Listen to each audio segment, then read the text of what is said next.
¿Qué tal? Buenas tardes. Tal como habíamos dicho en nuestro video anterior, respecto al fetichismo, hoy vamos a trabajar con un texto de 1925 titulado La negación. En este texto, Freud nos va a explicar que es posible que un contenido de representación advenga a la conciencia a condición de ser negado, lo cual, si bien implicaría ya una cancelación de la represión, no implicaría necesariamente una aceptación de lo reprimido por parte del paciente. Entonces, a modo de ejemplo, puede que, a posteriori de haber relatado un sueño, un paciente diga: sé que usted va a preguntarme ahora quién es la mujer de ese sueño, pero mi madre no es. O puede que, luego de haber guardado unos segundos de silencio, el paciente diga: posiblemente usted estará ahora creyendo que yo quiero decir algo ofensivo. Pero eso no es cierto. En 1937, con la publicación de Construcciones en Análisis, Freud va a retomar la problemática de el no durante las sesiones.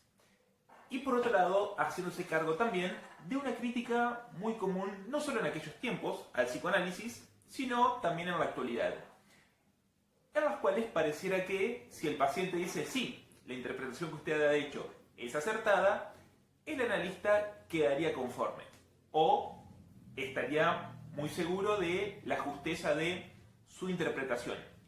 Y por otro lado, si el paciente dijese que no, el analista se sentiría seguro de decir: bueno, si usted dice que no, es porque está preso de una resistencia. Recordemos que, para Freud, el propósito del psicoanálisis sería la cancelación de las represiones. Es decir, los síntomas y las inhibiciones que los pacientes sufren serían el sustituto por la vía de la represión de algo olvidado. Entonces, la pregunta que Freud se genera es: ¿cuál es el mejor material del cual disponemos para poder recobrar aquello olvidado? Siendo que no son ni más ni menos que las ocurrencias que un analizante va produciendo por la vía de la asociación libre.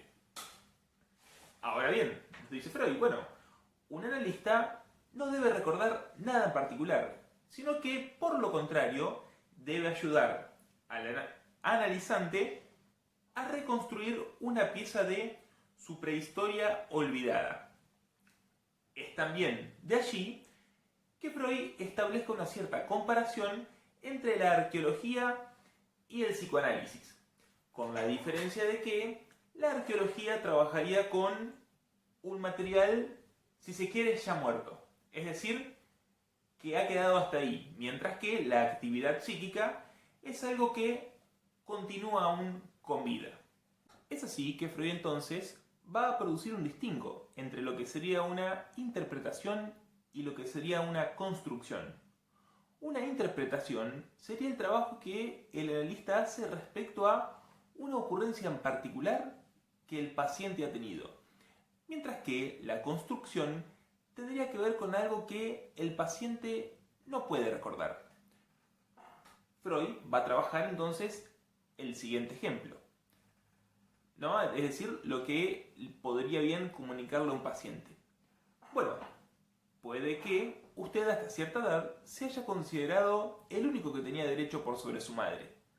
Pero cuando nació un hermanito, usted notó que esto no era así y además su padre cobró una nueva significación para usted.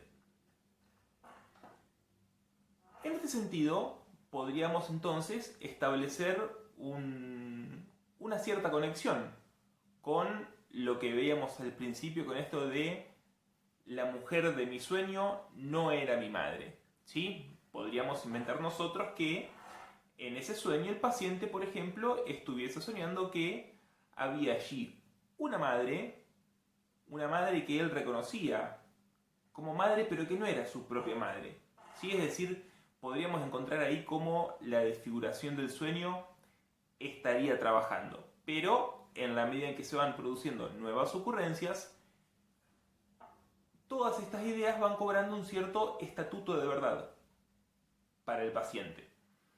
Y por último, Freud decide entonces ¿cuándo considerar que una construcción ha sido acertada? Porque tenemos esta cuestión de si el paciente la acepta o no. Entonces, no va a ser simplemente que porque el paciente diga que sí, que es acertado, el analista va a estar enterado de haber acertado, sino que además va a ser importante que, conjuntamente con esto, el paciente agregue una nueva ocurrencia. Es decir, de algún modo que la construcción que el analista ha producido funcione como un puente para que a partir de allí el analizante pueda agregar algo más. De allí que Freud diga, bueno, es una experiencia sumamente común que cuando el analista comunica una construcción, de repente se le aparezca al paciente algo como un recuerdo o una imagen hipernítida. Es decir, hay allí una ocurrencia instantánea que va a ser eso entonces lo que corrobore la validez y la justeza de una construcción en análisis.